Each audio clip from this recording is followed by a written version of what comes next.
অসম বিধানসভাৰ ভোট গ্ৰহণ আৰম্ভ হৈছে। বতৰ অত্যন্ত বেয়া।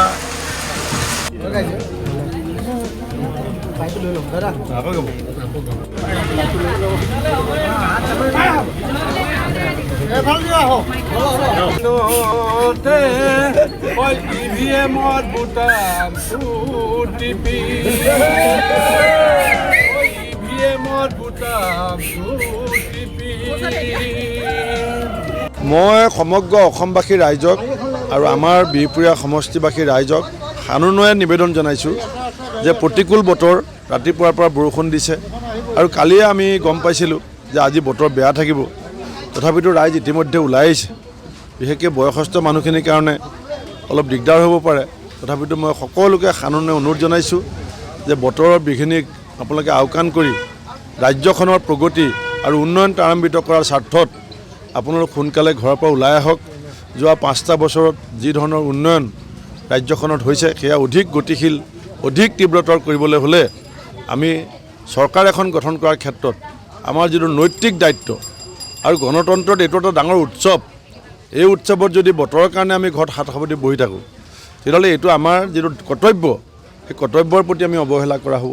সেইকাৰণে মই সকলো ৰাইজকে বৰষুণ বুলি পেলাই হাৰ নেমানি ৰাইজক ওলাই আহিবৰ কাৰণে মই অনুৰোধ জনাইছোঁ। অসমৰ ইতিহাস আছে যে পুহমহীয়া ঠেৰেঙা জাৰত গাত জ্বৰ থাকোঁতেও আমাৰ বীৰ লাচিত বৰফুকনে ব্ৰহ্মপুত্ৰৰ মাজত যুঁজিবলৈ গৈছিলে।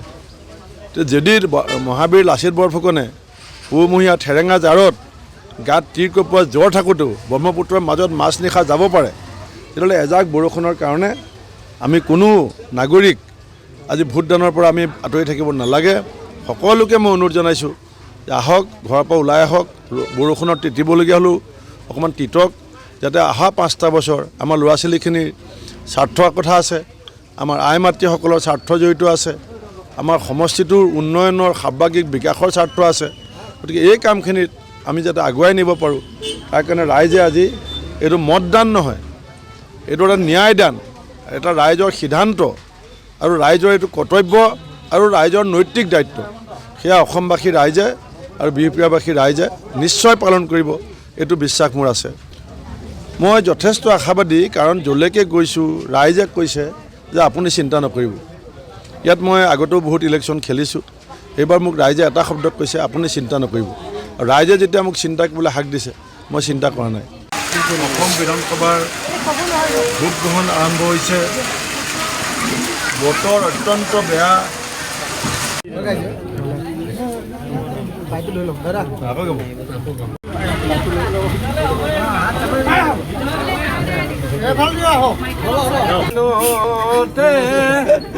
ইভিএমত বুটাম টিপি ইভিএমত বুটাম টিপি।